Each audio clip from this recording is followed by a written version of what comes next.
इस मानव की देह को ही हम व्यर्थ में गंवा दें तो फिर जीवन नरक है।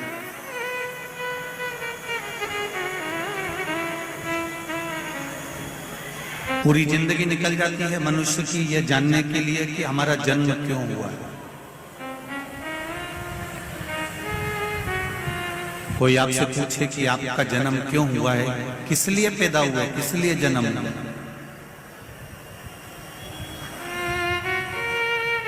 आपके और हमारे जन्म का कारण क्या है? क्यों मृत्यु लोक में आ गए, क्यों जमीन पर जन्म हो गया, क्यों पृथ्वी पर आ गए?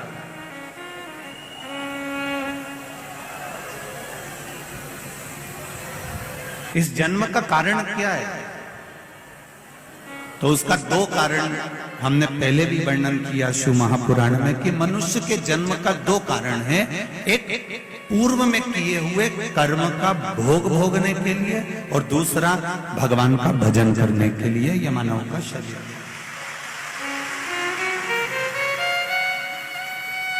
एक पूर्व के कर्म का भोग भोगिए।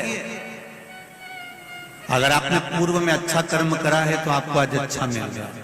गौ माता को अगर एक रोटी दी है, गौ माता की सेवा करी है, किसी जिसको आप जानते ही नहीं, जिसको आप पहचानते ही नहीं, जिससे आप कभी मिले ही नहीं, उसको यदि तुमने एक लोटा पानी भी पिलाया है, उसका मुंह भी झूठा कराया है, तो ये निश्चित है कि हमारा जो जन्म अगला मिला है, इस जन्म में हमें भी कोई ना कोई सुख अवश्य प्रदान करेगा।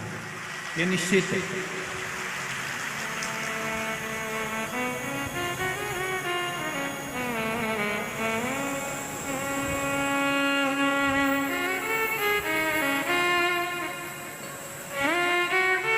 ये जो सास और बहू के जो रिश्ते होते हैं, देवरानी और जेठानी के जो रिश्ते होते हैं, कुटुंब और परिवार के जो संबंध होते हैं, रिश्ते होते हैं, शिव महापुराण की कथा कहती है ये जो रिश्ते बनते हैं ये हमारे पूर्व के कर्म के अनुसार बनते हैं।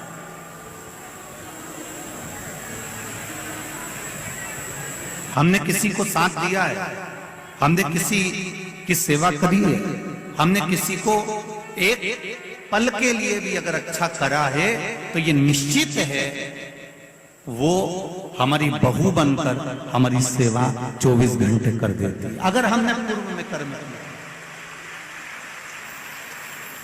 अगर हमने अच्छे कर्म किए और अग्रण्य हुए हैं तो उसका फल हमको जरूर मिलेगा। और यदि हमने पूर्व में जो कर्म करा है, पूर्व में अगर किसी का बुरा करा है तो निश्चित है कि आज हमें भी बुरा ही मिलेगा। इसको आवाज आ रही है, इसको बंद करवा दें। पूर्व के कर्म का हमें भोगने को मिलता है। इसलिए आपको बारंबार पहले भी कहा, मत बुरे कर्म कर बंदे वरना पछताएगा, भगवान की आंखों से तू बच नहीं पाएगा, तू बच नहीं पाएगा। अरे ओ अज्ञानी मत करना। अपने मन को, अपने चित्त को, अपने स्वभाव को, अपने हृदय को, अपने को स्वयं ही संजोना पड़ेगा। कोई दूसरा सुधारने वाला नहीं मिलेगा, ना दूसरा कोई सुधार पाएगा। एक पीने वाला जो व्यक्ति होता है ना, जो नशे में धुत होता है, उसको कोई कितना भी समझा दे मत पियो, बेकार है, क्यों पीते हो, बर्बाद हो जाओगे। पीने वाले व्यक्ति गटर में पड़े होते हैं, नाली में पड़े होते हैं, बेकार। अब कितना भी समझा लो उसके समझ में नहीं आएगा। समझ में कब आएगी? जब वो अपने हृदय से, अपने दिल से ये विचार कर ले कि जो मैं पी रहा हूं ये मेरे जीवन को और मेरे घर को और मेरे परिवार को बर्बाद कर रहा है, तो वो छोड़ दे, फिर छोड़ दे। पर यदि तुम खूब प्रेशर दे लो कि नहीं पीना है, तुझे बंद कर दूंगा और तुझे मुक्ति केंद्र में ले जाकर नशा मुक्ति केंद्र में रख दूंगा, तुझे यहाँ रख दूंगा, तुझे वहां रख दूंगा, पर जब तक वो भीतर से दृढ़ नहीं होगा, जब तक वो भीतर से दृढ़ता धारण नहीं करेगा, तब तक वो नहीं छोड़ सकता। काम, लोभ, आसक्ति, वासना, तृष्णा, ये सब तुम्हें भीतर से तोड़ना होगा।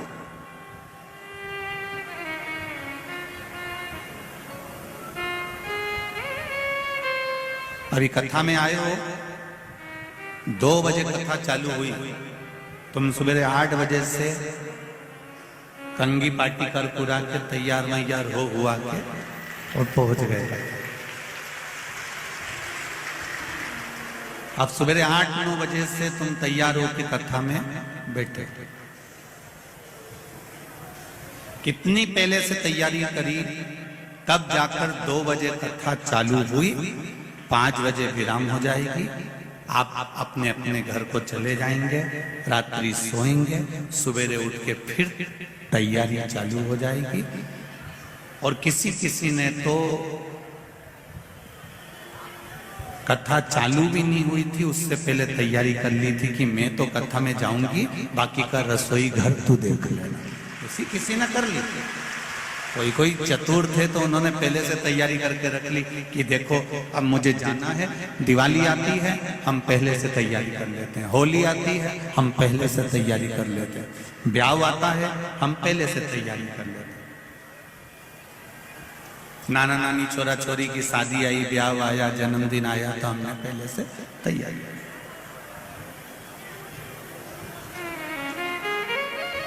अब हमने पहले से तैयारी क्यों करी कि जब दरवाजे पर बारात आएगी, कोई काम आएगा तो एकदम टेंशन नहीं आए, कोई परेशानी नहीं आए, कोई कष्ट नहीं आए, हम एकदम तुरंत, कोई ने कहा हल्दी ला के दो, हम हल्दी ला कर दे दें, कोई के मेहंदी ला के दो, मेहंदी ला के दे दे, कोई के हमको ये चाहिए हम वो निकाल।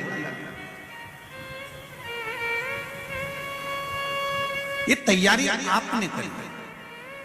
उसी तरह पशुपति व्रत कर कर शिव जी को 1 लोटा जल चढ़ाकर, शंकर भगवान को 1 बेलपत्री समर्पित कर कर, ओम नमः शिवाय पंचाक्षर मंत्र बोलकर, षडाक्षर मंत्र ओम नमः शिवाय बोलकर, श्री शिवाय नमस्तुभ्यं बोलकर, महामृत्युंजय मंत्र का जाप कर कर, गौरी शंकर बोलकर, भगवान शिव का जो तुम नाम जाप कर रहे हो, भगवान शंकर का जो तुम गुणगान कर रहे हो, शिव नाम में जो तुम डूबे हुए हो, शंकर की भक्ति में जो तुम डूबे हुए हो, 1 लोटा जल तुम शिव जी को समर्पित कर रहे हो, या किसी भी रूप में तुम शंकर भगवान की भक्ति कर रहे हो, तो ये विचार कर कर रखना, ये तुम्हारी उस समय की तैयारी है जिस समय पर तुम्हारे जीवन में कोई कष्ट आया तो तुम्हारा महादेव तुम्हारे सामने आकर खड़ा है।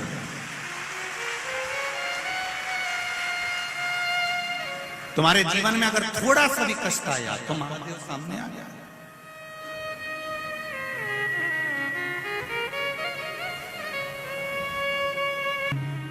आपका चित्त, उन्होंने पशुपतिनाथ का व्रत किया, शिव जी का 1 लोटा जल चढ़ाया, भगवान शंकर को समर्पित करा। पर एक निवेदन आप सबसे, जल तो चढ़ाना पर छल से मत चढ़ाना। अगर छल कर कर किसी का हमें बुरा करना है तो हमने जल चढ़ा दिया, या मेरे घर में मेरे को इसका बुरा करना है तो जल चढ़ा दिया, या मन में कोई कपट रखकर, कोई पाप रखकर, कोई छल रखकर, कोई बेईमानी रखकर, कोई भीतर प्रपंच रखकर यदि हम शिव जी को 1 लोटा जल भी चढ़ा रहे हैं तो उसकी कोई महत्वता नहीं। निष्कपट भाव, निर्मल मन से, निर्मल हृदय से आप शिव जी को रिझाइए।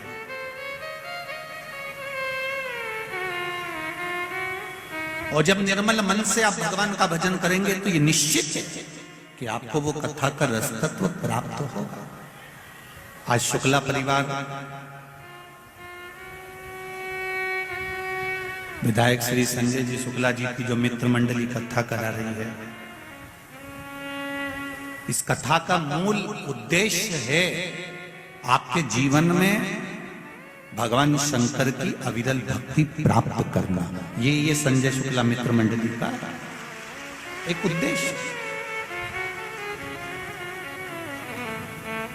और कितनी पवित्र भूमि पर आप लोगों का निवास है, जरा देखिए।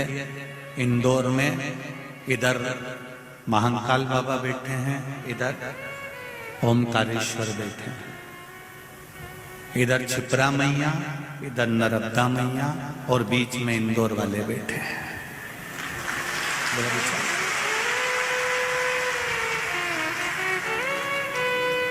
हम सब दूर कहते हैं, आपने हमारी कथा में भी कई बार सुना होगा कि दुनिया में भोजन और भजन का अगर कहीं सुख है तो वो इंदौर की पवित्र धरा है।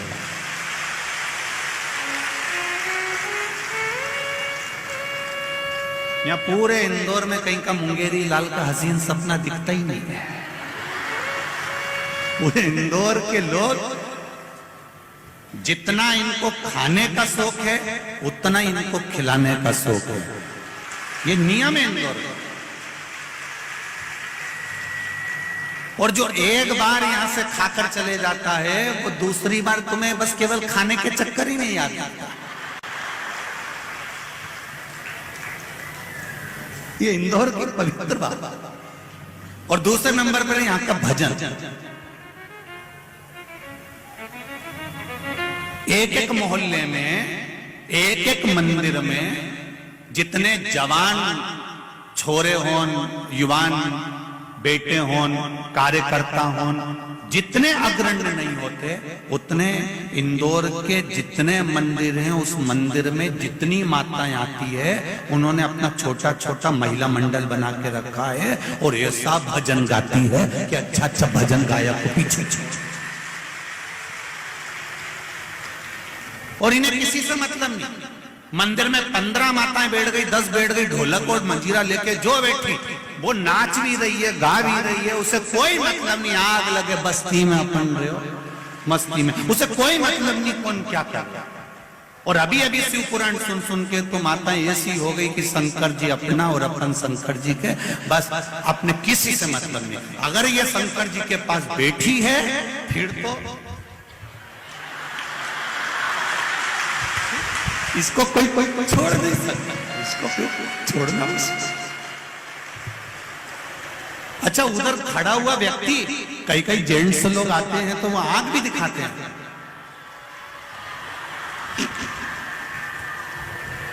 कई जेंट्स लोग आंख भी दिखाते हैं। अच्छा, ये देख लेगी कि यहां खड़ा है तो भी कई फर्क नहीं पड़ेगी के, कोई फर्क। आग लगे बस्ती में अपन मस्ती में। इनको लगता है मेरे महादेव मेरी जागीर है, तो शंकर जी भी कहते हैं मेरी जागीर मेरा भक्त है। ये निश्चित है।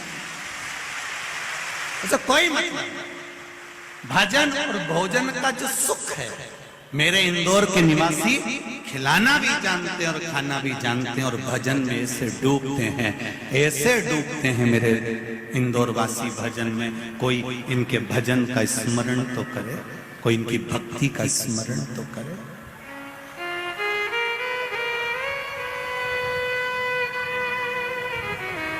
शंभो शरणे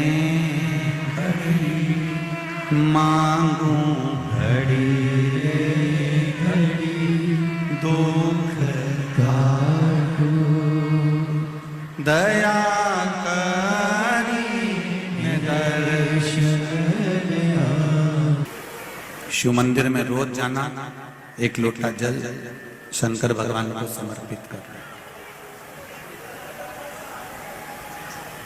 देवराज ब्राह्मण की माता रोज एक लोटा जल लेकर शंकर जी के मंदिर जाती है, शिव जी को जल चढ़ाती है। मंदिर में जितना निर्माल्य पड़ा होता है उस निर्माल्य को ले जाकर विसर्जन। आपको कथा में पहले भी कहा था कि जरूरी नहीं कि किसी नदी के अंदर ही जाकर आप निर्माल्य को उठाकर विसर्जन करें।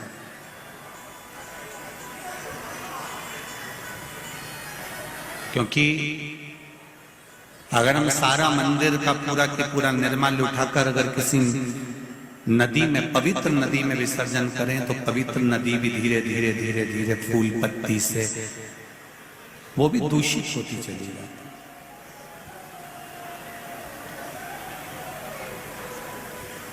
कोई जरूरी नहीं कि आप निर्माल्य को उठाकर नदी में ही डालेंगे, नदी में ही विसर्जन करें। शिव महापुराण की कथा कहती है उस निर्माल्य को ले जाकर किसी एक खड्डे में एक जगह ऐसी बना ली जाए जहां पर आप उस निर्माल्य को ले जाकर डालते जाए। धीरे धीरे धीरे धीरे वो निर्माल्य भी खाद का रूप ले लेगा और उससे प्रकृति की सुंदरता में कहीं कहीं वृक्षों में उसको डालने के भी हम प्रयोग में ले सकते, उसको डाल सकते।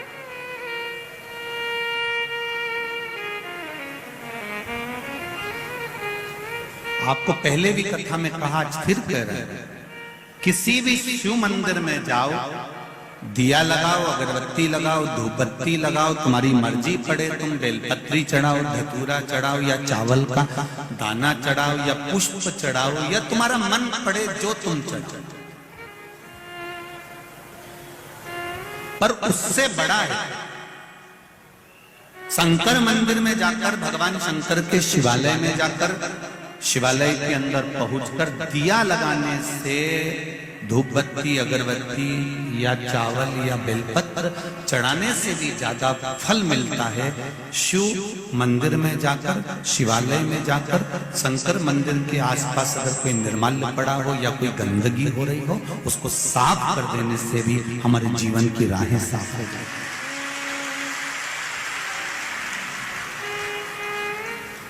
आप शिव मंदिर में जाकर केवल, आप ज्यादा कुछ नहीं कर सकते तो एक नियम बना सकते हो कि मैं शंकर जी के मंदिर में जाकर भगवान शंकर का मैं मंदिर साफ करूंगी या निर्माल्य उठाकर विसर्जन करूंगी या उसको क्लीन करूंगी।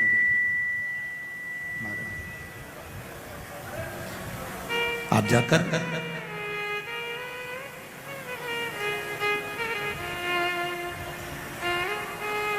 कितनी सुंदर बात कही। शिव महापुराण में एक चरित्र आता है, एक नरसिंह पुराण का चरित्र है। नरसिंह पुराण में वर्णन आता है कि एक बार माता पार्वती जी अपने पतियों के साथ में भ्रमण पर चली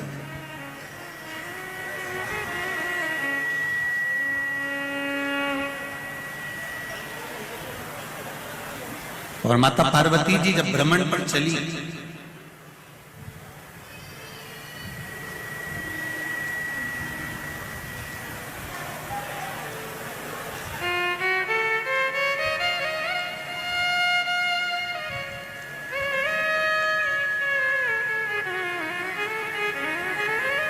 जब माता पार्वती जी भ्रमण पर जा रही हैं, चल रही है,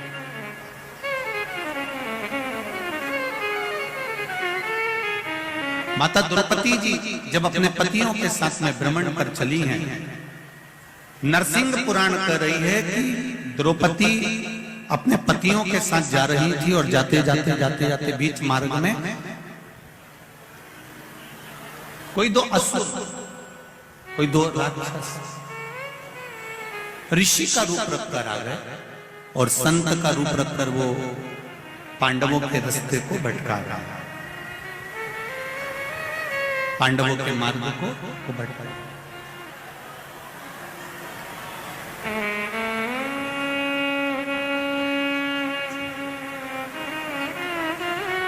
बीच मार्ग में उनका भेंट जाना,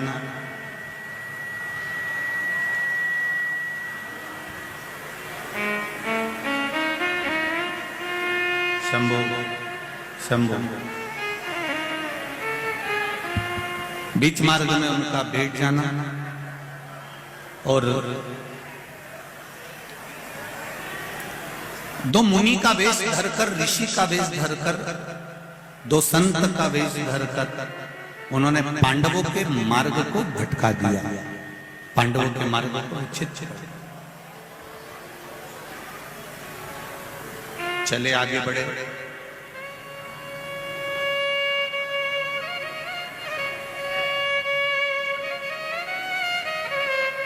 दोनों के दोनों असुर जब आगे बढ़कर चलते हैं, आगे बढ़कर जाते हैं, तो उन्होंने जब द्रौपदी का सुंदर स्वरूप देखा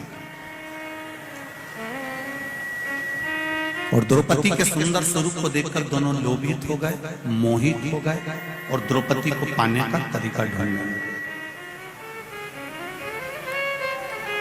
अब पांडवों को अलग मार्ग पर भेज दिया और ये दोनों असुर, दोनों दैत्य, दोनों राक्षस द्रौपदी जी को पकड़कर ले जाने के लिए आतुर हो गए।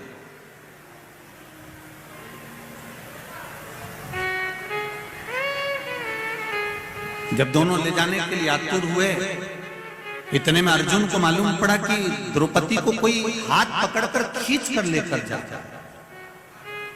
अर्जुन पीछे पीछे भागे और अर्जुन पीछे पीछे भागकर द्रौपदी को बचाने के लिए जैसे दौड़े, दौड़ते से उन्होंने द्रौपदी को बचाने के लिए असुर का, राक्षस का हाथ पकड़ा और उसको द्रौपदी को छुड़ाने लगे। बस छुड़ाते से वो जो असुर था बहुरोमा, जिसका नाम था बहुरोमा दैत्य, उस दैत्य ने भगवान विष्णु जैसा स्वरूप धारण कर लिया, नारायण सा स्वरूप हो गया उसका। अर्जुन देखकर आश्चर्य कर रहा। अर्जुन ने पूछ लिया कि बहुरोमा, आप ये राक्षस की प्रवृत्ति में कैसे आ गए? और एकदम आप राक्षस की प्रवृत्ति से छूटे, द्रौपदी का हरण करते करते मैंने आपका स्पर्श करा, आपको मारने के लिए आतुर हुआ और आप भगवान विष्णु जैसा स्वरूप आपने धारण कर लिया।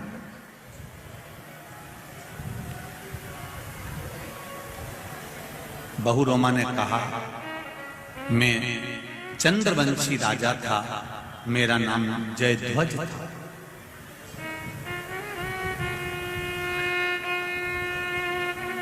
इससे पहले भी मैं एक ब्राह्मण के घर में जन्म लिया था।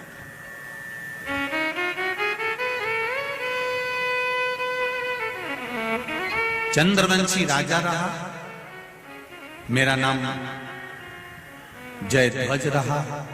मेरा एक नियम था, शंकर जी के मंदिर में जाकर केवल झाड़ू लगाना, पोछा लगाना, कोई वस्तु पड़ी उसको उठा लेना या मंदिर को लीपन कर देना।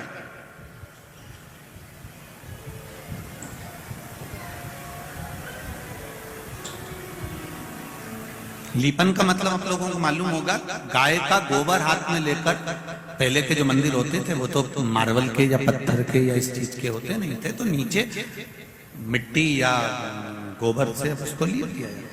लीपन का मतलब होता है कि हमने अपने अहंकार को भगवान के चरणों में विलीन कर दिया, इसको लीपन कहलाता था। अभिमान शिव जी को,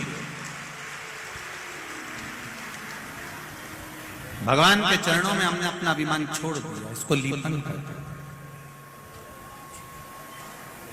लीपन का ही भाव कह दिया, लीन हो जाए, परमात्मा में समाहित हो जाए। अब मेरा नाम जयध्वज था, मैं चंद्रवंशी राजा था। शिव मंदिर में जाकर रोज झाड़ू लगा देना, पोछा लगा देना, लीपन कर देना। लोग मुझ पे हंसते थे, इतना बड़ा राजा होकर शंकर जी के मंदिर में झाड़ू लगाता है, पोछा लगाता है, सफाई करता है।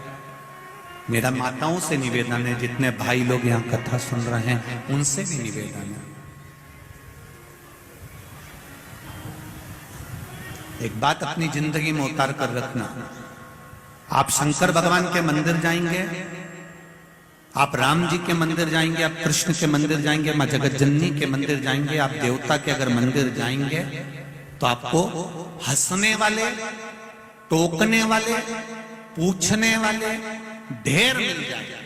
और आप किसी शॉपिंग मॉल में शॉपिंग करने जाओगे या टॉकीज में फिल्म देखने जाओगे, ना तो कोई आपको पूछेगा, ना आपको कोई टोकेगा, ना आपसे कोई मतलब रखेगा। दोनों में अंतर है, जरा ध्यान रखिएगा। मंदिर जा रहे हो तो 50 बार पूछ रहा है पशुपति व्रत क्यों करे, किसके लिए करे, सीवर वाला महाराज ने बताया था क्या, मंदिर क्यों जा रही है, लोटा भर के जल क्यों चढ़ा रही है, क्या कर रहा है, कारण क्या है, क्या हो गया ऐसा जो मंदिर जाने लगी। तुम तो पढ़े लिखे लोग हो, क्यों चक्कर में पड़ जाते हो। अच्छे जीन्स पहन के मंदिर जा रहे हो, टी शर्ट पहन के जा रहे हो, तुम्हें तो अक्ल होना चाहिए। काहे को तुम इसमें मंदिर में जा रहे हो, क्यों जा रहे हो। अगर तुम ये बात टाकीज में जाने वालों से कह दो रे क्यों जा रहे हो, फालतू के कलाकारों का कला देखने के लिए मंदिर जाओ। तुम इनसे कह दो कि शॉपिंग मॉल में क्यों घंटे 2 घंटे बर्बाद कर रहे हो, कोई नहीं कहेगा। हम दिख भी गए ना तो थोड़ी सी स्माइल दी, अच्छा नहीं है, इससे ज्यादा कुछ।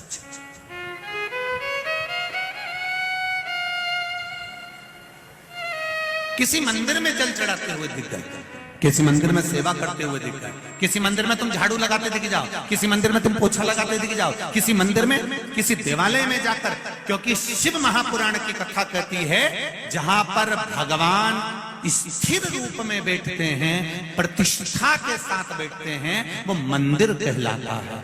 जहां पर मेरा देव अधिदेव महादेव बैठता है वो मंदिर नहीं, शिवालय कहलाता है। वो शिवालय,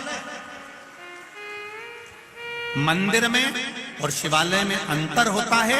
मंदिर में भगवान एक बार बैठ गए तो बैठ गए, और शिवालय में जहां पर मेरा देव अधिदेव महादेव बैठा हुआ है, जिसके सामने नंदी बैठा हुआ है, नंदी से शिवालय की जहां स्थापना होती है, शिवलिंग जहां रखा रहता है, वहां एक सूत्र बांधा जाता है, सूत्र। उस सूत्र के बंधने से यह सिद्ध होता है कि मेरा महादेव प्रतिदिन नंदी पर बैठकर इस मंदिर से निकलकर घूमने जाता है, रोज, प्रतिदिन, हर पल।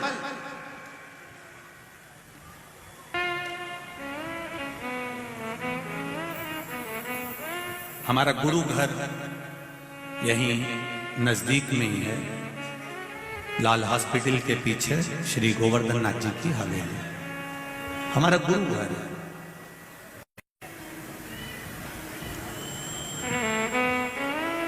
परम पूज्य गुरुदेव श्री विठलेश राय काका जी महाराज गोलोकवासी, उनकी गुरु दीक्षा ब्रह्म सम्मन, उसके बाद में परम पूज्य गुरुदेव गोलोकवासी श्री देवकीनंदन महाराज श्री, फिर उसके बाद में अभी जो वर्तमान में विराजमान है श्री दिव्येश बाबा विराजमान।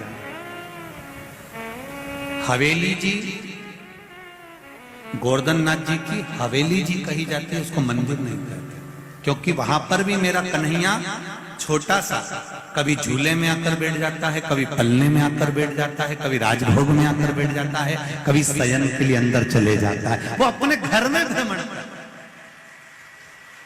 इसलिए वो गोवर्धन नाथ जी का मंदिर नहीं, हवेली है वो गोवर्धन नाथ जी का, उनका निज घर, निज स्वरूप वहां विराजता। उसी तरह शंकर जी का मंदिर नहीं होता, छोटा सा भी अगर तुमने मंदिर बना दिया है तो वो शिवालय है, जहां पर मेरा देवाधिदेव महादेव, जहां पर मेरे शंकर भगवान, जहां पर मेरे भोलेनाथ अपनी पार्वती जी के साथ में, गौरा जी के साथ में नंदी पर सवार होकर भ्रमण के लिए प्रतिदिन निकलते हैं, रोज। ऐसा कोई पल नहीं, ऐसी कोई घड़ी नहीं, ऐसा कोई इच्छा नहीं।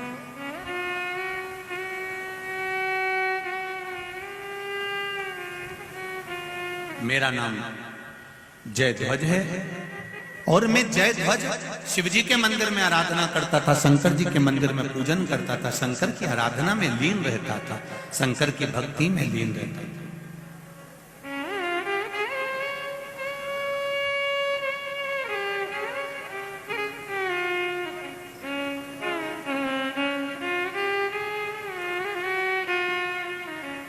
अपने को श्रेष्ठ मानना और अपने आप को विद्वान मानना या अपने आप को श्रेष्ठ मानना, बाकी के किसी को आप सम्मान नहीं देना, इससे मेरी गति बिगड़ी है। महाराज,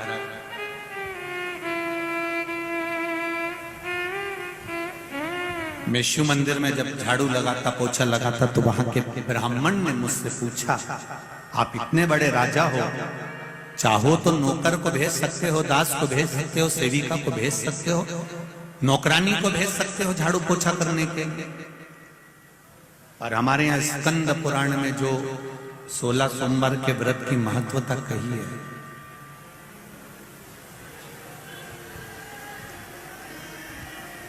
स्कंद पुराण में जो 16 सोमवार के व्रत की महत्वता कही गई, उसमें वर्णन आता है कि राजा ने रानी से कहा था कि पूजन का सामान ला के रख दो, और उसने किसको भेज दिया था? बोलो जरा जी जी, बोलो जी। दासी को भेज दी। क्या हुआ? रानी से कहा गया तो रानी ने दासी को भेजा था, तो दासी को जब भेज दिया, रानी को जगह जगह ठोकर खाना पड़ा। तो राजा कह रहे हैं, ब्राह्मण देवता से ब्राह्मण कह रहे हैं कि आप इतने बड़े राजा, लाओ मैं सेवा कर देता हूं। आप इतने बड़े राजा, ये झाड़ू लगाने आते हो, पोछा लगाने आते हो।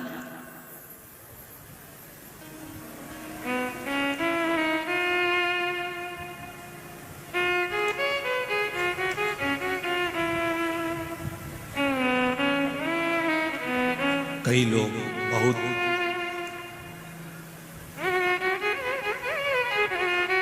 अभी कानपुर की कथा में कहा था, जब व्यक्ति बहुत उन्नति की सीढ़ी पर चढ़ जाता है, बहुत धनपति बन जाता है, बहुत ऊंचे सिंहासन पर या बहुत ऊंचे पद पर बैठ जाता है, तो उसकी दो चीजें चली जाती है, एक रोटी और एक हंसी। ये दोनों चीजें धीरे धीरे कम होती चली जाती। रोटी खाने का समय नहीं मिलता और अपनों के साथ में बैठकर हंसने का समय नहीं मिलता, क्योंकि पद प्रतिष्ठा में इतना ऊंचा बैठ जाता, इतना ऊंचा बैठ, उसकी रोटी भी कम हो गई और उसकी हंसी भी कम हो गई।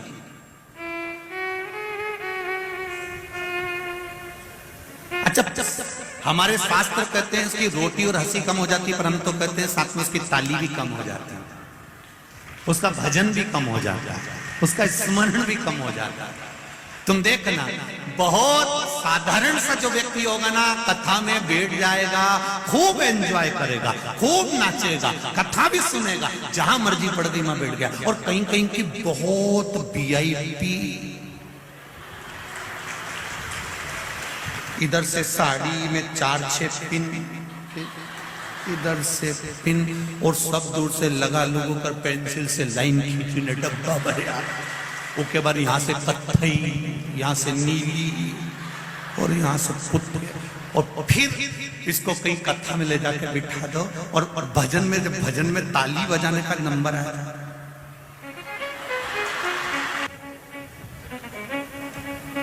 इतनी प्रतिष्ठित जगह पे बैठकर तू ताली बजा रहा है, इतनी प्रतिष्ठित जगह पे पहुंचने के बाद तुम भगवान के मंदिर में झाड़ू लगा रहा है, पोछा लगा रहा है।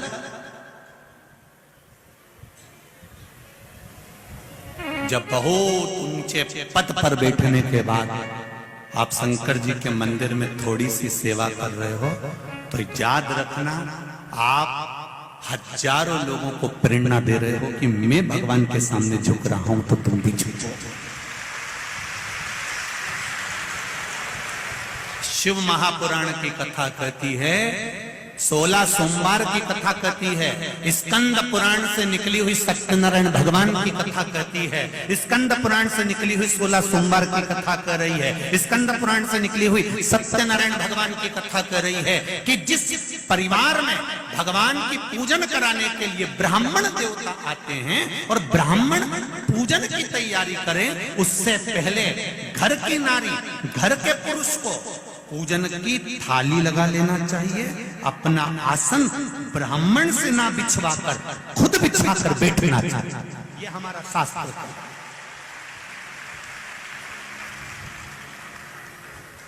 पर आज के जमाने में लोगों ने बिगाड़ दिया, आसन भी बेचारे ब्राह्मण देवता लेके चलते हैं, जजमान को यहाँ हम बिछा दे रहे, बैठ गया।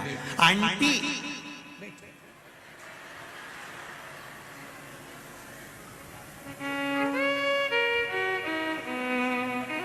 आंटी और बंटी सब सुन लो अच्छे से। आसन भी खुद लगाइए, पूजा की थाली भी खुद लगाइए, पूजन का विधान पाटे पर भले ब्राह्मण देवता जमाए, कलश ब्राह्मण देवता रखें, पर थाली स्वयं लगा कर रखिए। जैसे तुम्हारे यहाँ पर कोई अतिथि आता है तो टेबल पर पहले से काजू बादाम पिस्ता इलायची, हम जहाँ ठहरे हैं वर्मा जी के यहाँ, कल हम गए थे तो उन्होंने पूरा सामान जमा के रखा था। तो लगे कि नहीं लगे कि बताओ कितने अच्छे परिवार है, कितना अच्छा घर है, यहाँ पूरी चीज इनने जमा के रखी, कितना सुंदर व्यवस्था करके रखी। अब मालूम पड़े तुम देव अधिदेव महादेव का अभिषेक करवा रहे हो, शंकर जी की पूजन की तैयारी कर रहे हो, शिव जी का पूजन करना है तुमको, और थाली तुम दूसरे से लगवा रहे हो। शिव महापुराण की कथा कहती है एक अपने घर की तिजोरी की सफाई, एक अपने घर के माता पिता की सेवा, और एक पूजन की थाली स्वयं को लगाना चाहिए। स्वयं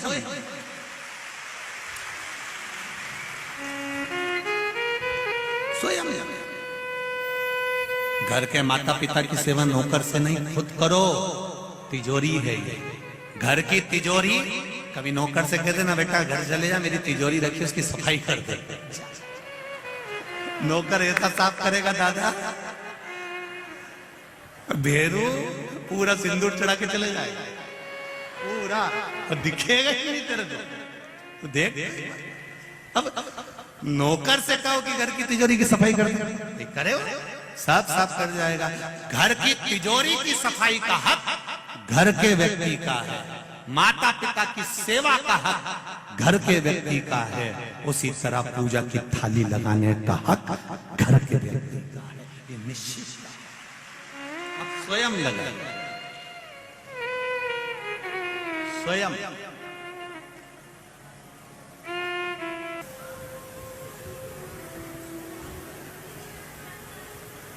वैभव का सुख, सत्ता का सुख हम कहने में पीछे नहीं हटेंगे।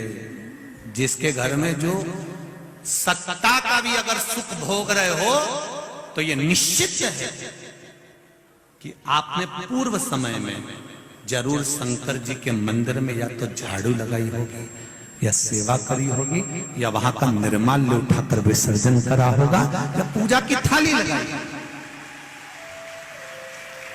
उसका सुख है।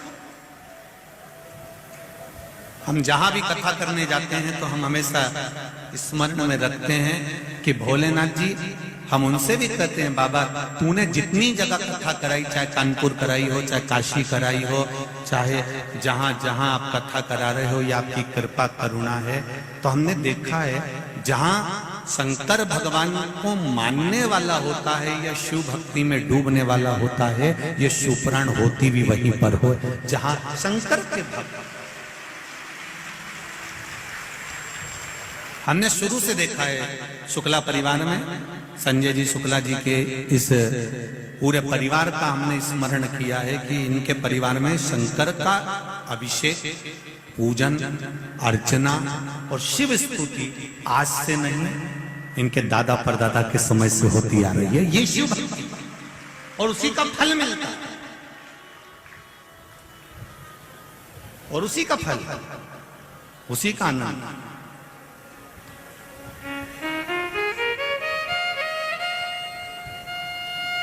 महाराज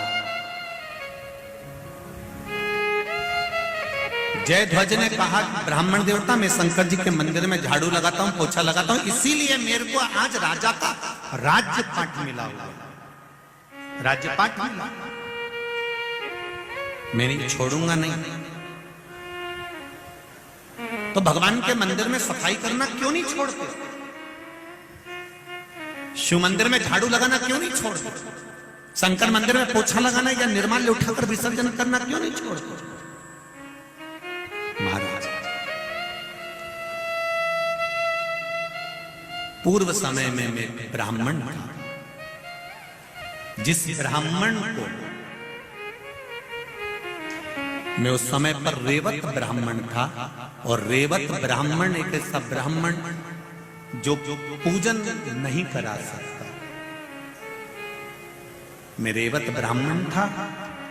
नरसिंह पुराण की कथा कहती है कि मैं रेवत ब्राह्मण था, और रेवत ब्राह्मण था, मुझे पूजन का अधिकार नहीं था। मैं पूजा नहीं कर सकता। मैं भगवान की आराधना में कहीं किसी स्थान पर बैठकर जजमान को बिठाकर पूजा नहीं, पर मैंने धन के लालच में, धन के चक्कर में पूजन कराना प्रारंभ कर दिया। मुझे धन मिलने लगा, पैसा मिलने लगा, पर मैं रेवत था माना, पर मेरी बुद्धि भगवान में नहीं रम पाती थी।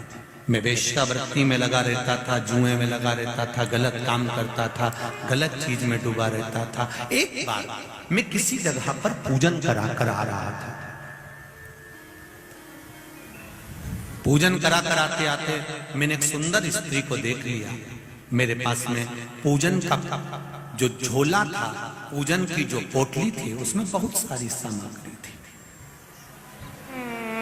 जरा ध्यान से सुनना कि मंदिर में केवल सफाई करने से क्या मिल जाता है, केवल निर्माल्य विसर्जन करने से क्या मिल जाता है, केवल मंदिर में आप साफ रख दो तो उससे क्या प्राप्त हो जाता है। राजा कह रहा है, जयध्वज कह रहे हैं, ब्राह्मण देवता, मैं पूर्व समय में एक ब्राह्मण था, रेवत ब्राह्मण था, और मैं ब्राह्मण पूजन कराने का मुझे हक नहीं था उस समय, पर मैंने पूजन कराई, इकट्ठा करा। एक बार पूजन करा रहा था, मार्ग में से एक सुंदर स्त्री निकल कर जा रही थी। उस स्त्री को मैंने देख लिया, जबरन पकड़कर उसको टूटे हुए खंडेरे की ओर लेकर गया। मुझे नहीं मालूम था कि ये शिव जी का मंदिर है। मैं गलत कार्य के लिए उसको लेकर गया था।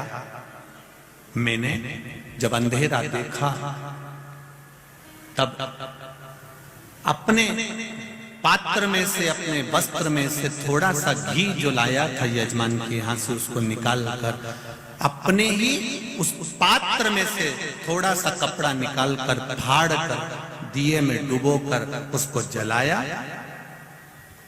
गलत करने के लिए गया था। उस नारी के साथ में मैं गलत कर्म करना चाहता था। अपना वस्त्र उठाकर मैंने मंदिर का वो फर्श, मुझे नहीं मालूम कि शिव मंदिर है, और उसको मैंने साफ किया, और गलत कर्म के लिए मैं वहां बैठा। इतनी देर में सामने से राजा के दूत आ गए। उनको लगा कोई इस खंडेरे के अंदर फंसा पड़ा है, और लगता है कि कोई ना कोई हमारे राज्य का निंदक होगा, खबरी होगा। जानकर वहां पर राजा के दूत आ गए और उन्होंने मुझे मार डाला। शिव मंदिर में ही मेरे प्राण चले गए। मेरा प्राण जब गया, मुझे अगला जो जन्म मिला है, वो जन्म मेरे प्राण छूटने के बाद जो मुझे प्राप्त हुआ, वो बैकुंठ का पद प्राप्त हुआ। जब मैं इतना बड़ा पापी था, मेरा पाप कर्म कितना प्रबल था, मैंने पाप कर्म कितना करा था, इतना पापी होने के जब मैं बैकुंठ के रास्ते पर गया, तो मैंने चित्रगुप्त महाराज से पूछा, मैंने दिन रात पाप किया है, बेकार से बेकार कर्म किया है, फिर मुझे ये बैकुंठ का राज्य कैसे मिल गया, ये बैकुंठ का सुख कैसे मिल गया? तो कहा, तुमने शिव मंदिर में वस्त्र से थोड़ा सा गंदगी साफ करी थी और एक दिया लगाया था, उसका पुण्य है कि बैकुंठ का मार्ग। वहां भी मैं शांति से नहीं बैठा। जब एक बार धर्मराज मेरे सामने आए और मैंने उनसे कहा कि मुझे, धर्मराज ने पूछा कि बैकुंठ में कुछ चाहिए तुमको? तब मैंने कहा मुझे कुछ नहीं चाहिए, केवल सफाई करना है इस बैकुंठ की। और मैं बैकुंठ का द्वार साफ करता रहा, तो आज मुझे चंद्रवंश का राज्य मिल गया। ब्राह्मण देवता, छोटा सा गलत करने के उद्देश्य से भी अगर मैंने सफाई करी थी शिव मंदिर की, उसका फल ये मिला कि आज मैं चंद्रवंश का राजा बनकर बैठा हूं। उसकी दया है।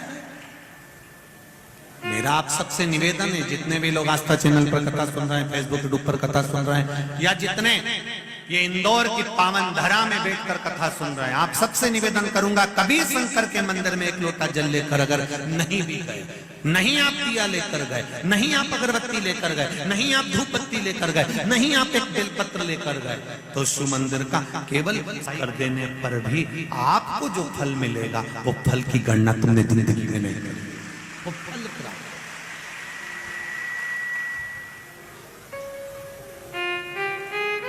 तीन काम खुद करो, अभी बताया था आपको। पहला, अपनी तिजोरी की सफाई अपनी को।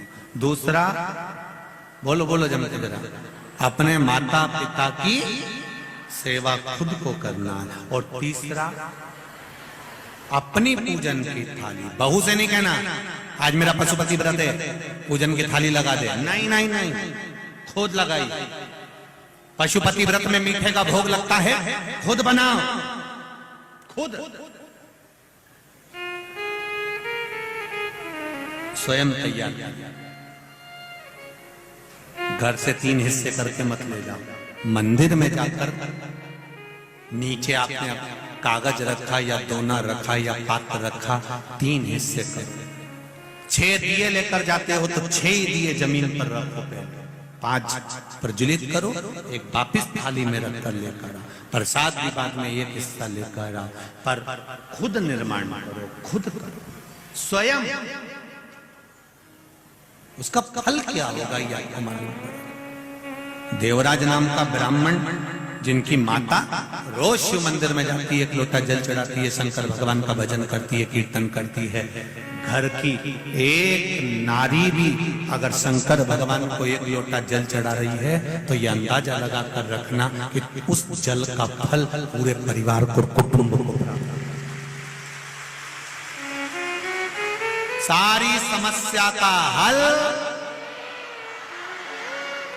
एक लोटा जल, मात्र एक लोटा, जो पार्वती जी चढ़ाती थी, जो माता उमा चढ़ाती थी, जो माता सती चढ़ाती थी, जो माता कात्यायनी चढ़ाती थी, चंद्रघंटा, कुष्मांडा, स्कंदा, जितने माता के जन्म हुए हैं, पार्वती जी का जो भगवान शिव जी के साथ विवाह है, ये तो 52 नंबर का, 52 नंबर का, 51 जन्म माता पार्वती के हो चुके हैं।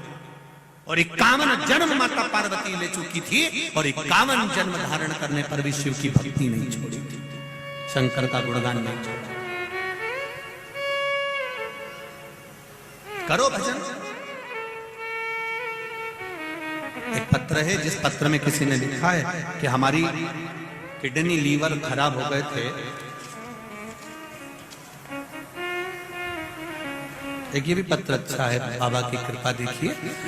मैं शशि पाटीदार, जूनी इंदौर, जबरन कॉलोनी इंदौर की रहने वाली हूँ। कहीं बैठी हो आप ही?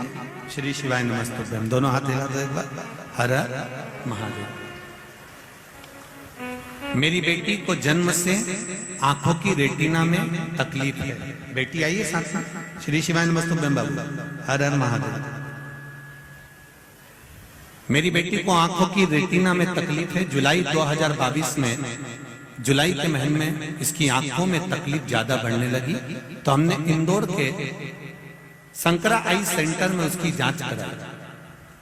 डॉक्टर ने कहा कि इसकी दोनों आंखों में इंजेक्शन लगेंगे 2 साल तक। तभी डॉक्टर ने इंजेक्शन लगाने की तारीख 24 सितंबर 2022 दे दी। जुलाई में दिखाया है और सितंबर की तारीख दी है। मैंने यह बात मेरे परिजन को बताई तो मेरी बहन ने कहा, मुझे जो सामने भाभी रहती हैं उनके पास सीहोर का रुद्राक्ष है। मैंने वहां भाभी से रुद्राक्ष मांगा और मेरी भाभी ने कहा, शिव जी के मंदिर पर 1 लोटा जल चढ़ाना, उस पानी को लेकर आना, रुद्राक्ष का जल भी इसको देना। मेरी बेटी को रुद्राक्ष का पानी पिलाना चालू करा और उसकी आंखों पर भी शिव जी को जल चढ़ाकर वो जल इसकी आंखों को लगाया। शंकर भगवान पर चढ़ाया हुआ जल का आचमन कराया। 22 सितंबर 2022 को अपने परिजनों के साथ सीहोर गई और वहां कुबेरेश्वर बाबा से कहकर आई, बाबा इसकी आंखें ठीक कर दो, बचपन से इसकी आंखें बेकार है। कंकर शंकर को मानकर पूजा करी और बाबा से कहकर, बाबा मेरी बेटी की आंखें तुम ठीक कर दो, ऐसा कहकर आ गई। 24 सितंबर 2022 को इसे इंजेक्शन लगवाने के लिए डॉक्टर ने इंजेक्शन लगाने का जो कहा था, तो इसको लेकर गए डॉक्टर, इसको वापिस इंजेक्शन लगाने के लिए ऑपरेशन रूम के अंदर लेकर गए जहां इसको इंजेक्शन लगना था। वापिस डॉक्टर ने इसकी जांच करी, तकरीबन 1 घंटा जांच करी गई और डॉक्टर ने जांच करने के बाद बताया कि गजब हो गया, इस लड़की की आंखें तो पूरी खराब थी, ये ठीक कैसे हो गई, ये समझ में नहीं। बाबू श्री शिवाय नमस्ते। अब ठीक हो आप? हर हर महादेव। बैठिए बाबू। श्री शिवाय नमस्ते। डॉक्टर ने मना कर दिया, एक भी इंजेक्शन की जरूरत नहीं है इस बच्ची को, आप ठीक हो चुकी है। श्री शिवाय नमस्ते। ये शिव है ओ घड़ी ना, हम इन पत्रों को लेकर जाते हैं और ये जितने पत्र हैं, इन सारे पत्रों को जितने अभी तक पढ़े, इस पत्र में सारे पत्र केवल यही हैं कि बाबा ने मेरे को क्या दिया। इसमें एक भी पत्र ऐसा नहीं है जिस पत्र में बाबा के लिए लिखा हो कि मैं मंदिर गई और लोटा भर जल चढ़ाया और मैंने पशुपति व्रत करा और बाबा ने नहीं सुना। एक बार में नहीं सुना, 2 बार में सुना। सुना मेरा बाबा तुम्हारे साथ हर पल हर घड़ी हर क्षण। इसीलिए कहते हैं बोल बम का नारा है और बाबा एक सहारा है, इसके सिवा कोई सहारा नहीं। बाबा सहारा बनकर चल, यही है सारे पत्र। और जिन जिन को शो को पत्र पढ़ने का मैं उनका हाथ जोड़कर निवेदन करूंगा, कभी भी यहाँ शुक्ला जी के, संजय शुक्ला जी की मित्र मंडली रहती है, उनसे कहना हमें पत्र पढ़ाओ, दिखाओ उन पत्रों में क्या लिखा है जो गुरुजी पढ़ ये पढ़े, यही छूट जाता है। केवल आपका विश्वास है, आपकी दृढ़ता है। और आज फिर कह रहा हूं, ये कथा के बाद में इंदौर में फिर जब कथा का नंबर लगेगा तो अभी 2-3 साल तो मुश्किल है, पर जब बाबा कृपा करेगा आने वाले कुछ सालों के बाद। परंतु इंदौर वालों को ये मौका मिला है, झोली पसार कर मेरे बाबा से दिल से कहना कि बाबा मैं तेरी और तू मेरा है। 7 दिन शिव महापुराण की कथा, इस कैलाश जहां शिव पुराण होती है वो कैलाश माना जाता है, इस कैलाश में बैठकर कथा सुन रहे हो। 3 महीने में मेरा बाबा क्या देता है ये तो वही जान सकता है, उससे ज्यादा नहीं, उससे ज्यादा नहीं कर सकते। उसने क्या दिया ये पत्रों में लिखा। एक बहन जी ने कि पत्र ढूंढना पड़ते थे तो इतने सारे, एक बहन ने लिखा है कि मैंने वहां पटवारी जी की यहाँ कथा सुनी थी और बाबा से कहकर आई थी।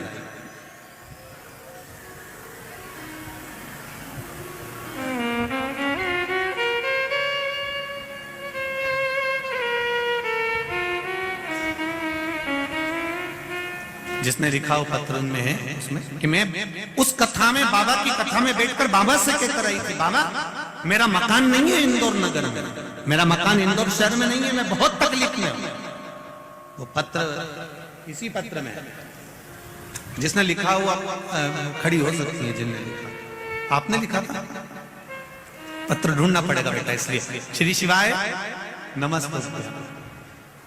अब आपका वो पत्र तो मिल नहीं रहा है, पर देव जरा माइक दो पूछा।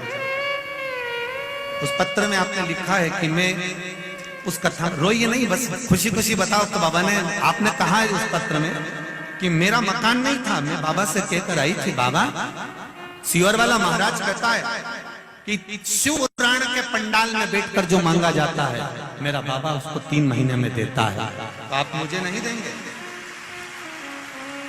श्री शिवाय नमस्ते। ब्रह्मा चालू करिए। कहाँ से आई है? इंदौर से ही है जी। बाबा की कृपा। क्या नाम है आपका? विजय लक्ष्मी शर्मा। दे दिया बाबा ने मकान? बस चालू हो गया? जी जी गुरुजी। जय बाबा की कृपा हो जी। बाबा ने आपका हाथ पकड़ा, उसके लिए बहुत बहुत बाबा की कृपा बनी रहे। जय श्री शिवाय नमस्ते। श्री शिवाय नमस्ते। अब तो खुश होइए, अब रोना नहीं है, बड़े बाबा की कृपा है, तो मेरे बाबा की ऐसी कृपा करे। बैठिए। पुत्र की कामना के लिए आए हैं बाबा। आपसे निवेदन है, व्यास सीट से आप हमारे लिए ये शब्द बोल दें कि मुझे पुत्र रत्न की प्राप्ति हो। बाबा देगा। बाबा के आप आए हैं ना कथा सुनने के लिए, दिल से कहो उसको और दिल से सुनो ना उसको छल। ना तो सियोर वाला महाराज के पास में कोई विद्या है, ना बेल है, ना भभूति है, ना मंत्र है, ना तंत्र है। हमें तो पूरी पुराण भी नहीं आती थी जीजियों और जीजाओं, पर निवेदन इतना सा है कि मेरे बाबा पर भरोसा पूरा रखना। ढोंग प्रपंच में ना पड़कर एक लोटा जल लेकर मंदिर जाओ, उसका पीछा पकड़ लो, पुकारते रहो, देगा, जरूर देगा, ये निश्चित है। हर हर महादेव। वो दिल से देता, कृपा कर।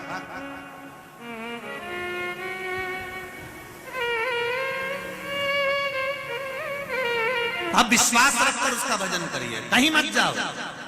हम ये भी नहीं कहते कि तुम बहुत दूर जाकर भजन करो, आप तो आपके घर के पास में जो शंकर जी का मंदिर है वहां जाओ।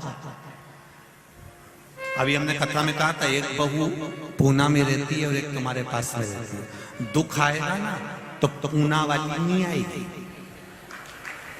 वो फोन लगा के जरूर बोलेगी मम्मी क्या हो गया बेटा, बहुत तकलीफ है। तो जीजी कहां गई, जेठानी का पूछ रही, जेठानी का।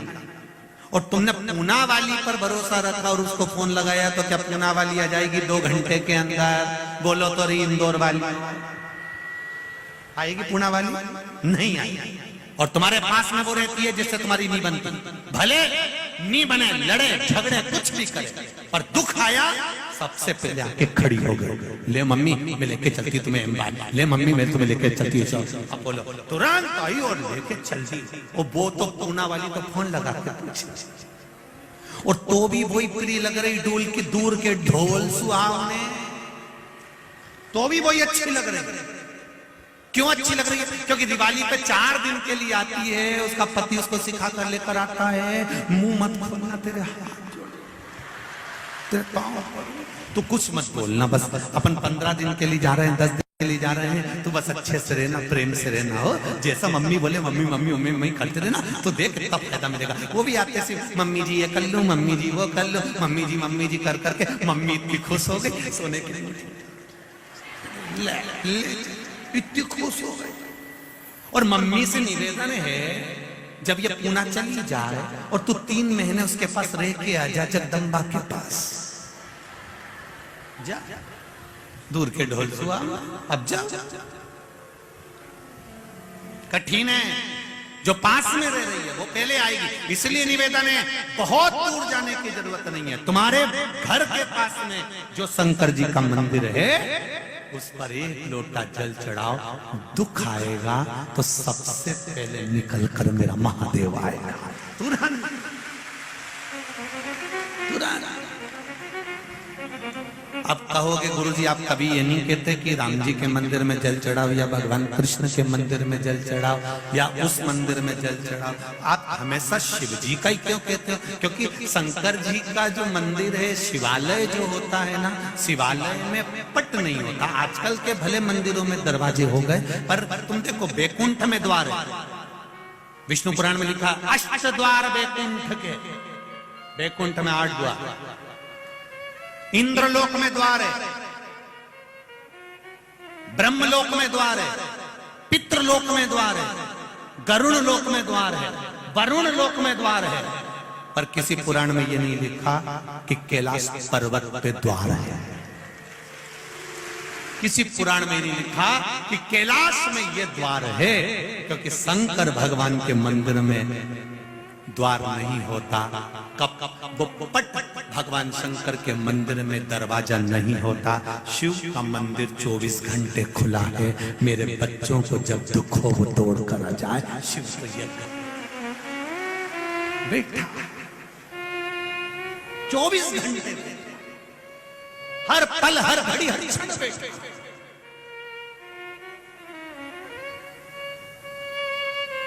कोई कहे रात के समय भगवान का नाम ले रहा है, 24 घंटे लीजिए, हर पल हर घड़ी हर क्षण लीजिए। कोई श्री शिवाय नमस्तुभ्यम हर पल कहो, हर घड़ी कहो। पंचाक्षर मंत्र नमः शिवाय हर पल कहो।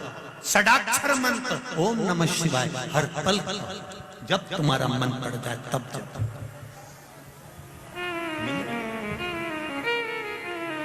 उसका फल मिलता मिले।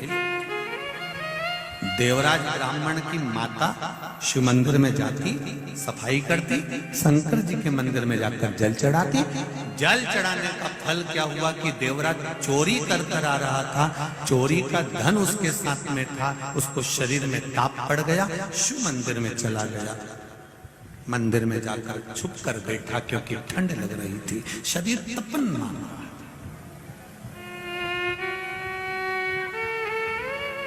पंडित जी वहां के जो पूजन कर रहे थे, शिव महापुराण की कथा पढ़ रहे थे, बीच बीच में आवाज लगा रहे थे, हार हार।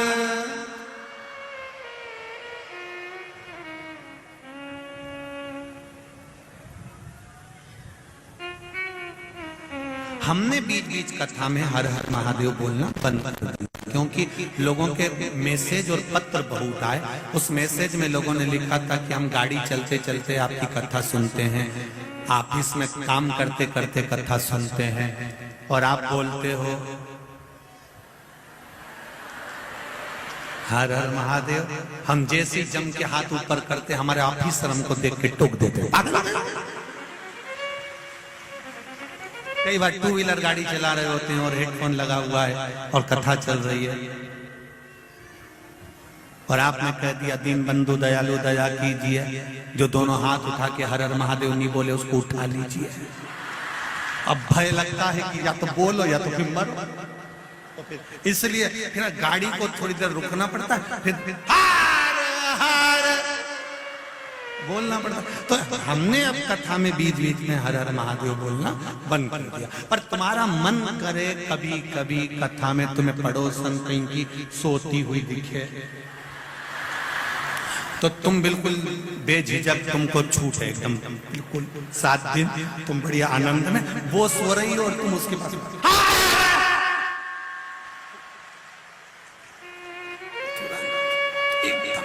पड़ोस।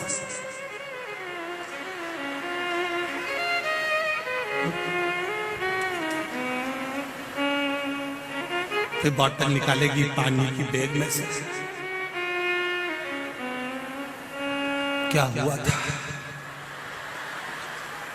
हर हर महादेव।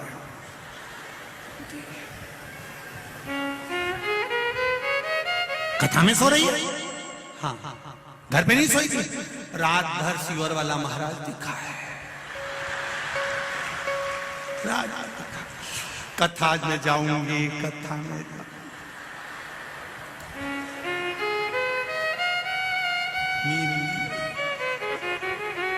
खानो नहीं भावे मने, दौड़ दौड़ मन सत्संग।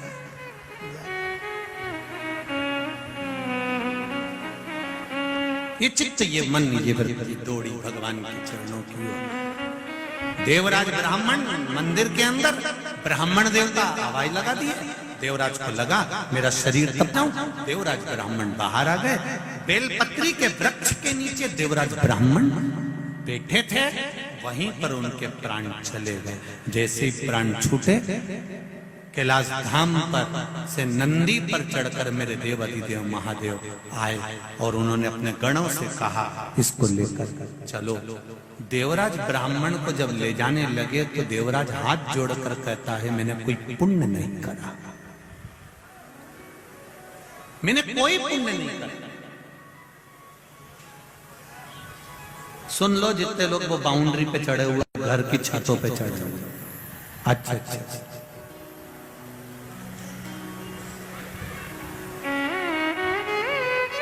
आज की स्थिति को देखकर तो लगता है कल तेरा क्या होगा रे कालिया।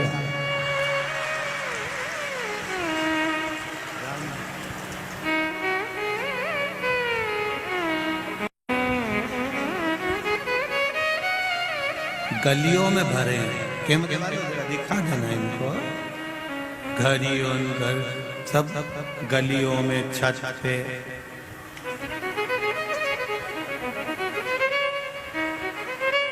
तो लेटिन बाथरूम की छत पे भी चढ़े हो रहे।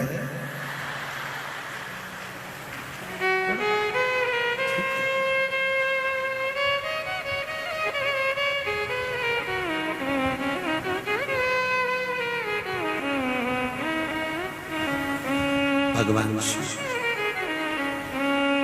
डम डम डमरू वाला बड़ा है